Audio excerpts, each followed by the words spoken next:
Tara, tikman naman natin itong mga nahanap naming Pinoy food dito sa UK. Meron nga pala ako nakita online na Filipino restaurant dito sa UK. Pangalan pa lang talagang Pinoy na Pinoy na. Sakto nga at ito'y malapit lang sa bahay kaya naman ito't pinuntahan agad namin. Parang around 30 minutes lang yung biyahe namin tapos nandito na kami. Hindi naman kalakihan tong place pero pwede na. Buti na nga lang at nakapagpa-reserve kami kasi lagi daw silang fully booked.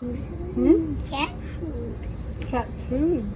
Not to have. Buti na nga lang din at libang na libang ang twins sa toys. And ito nga pala yung menu nila dito. Nandito naman yung ilan sa mga Pinoy food na sikat talaga dyan sa atin pero ang dami pa rin talagang wala. Parang mas okay kung meron sila ng mga kare-kare, mga bulalo, tsaka kung ano-ano pa. Anyway, at least meron, 'di ba? Pinas na Pinas nga din yung vibe nitong restaurant. Meron din talaga silang mga Filipino products na display dito. I'm scared. At pag nandito ka, mararamdaman mo talaga yung ambience sa Pinas. Ayun nga lang, punong-puno na mga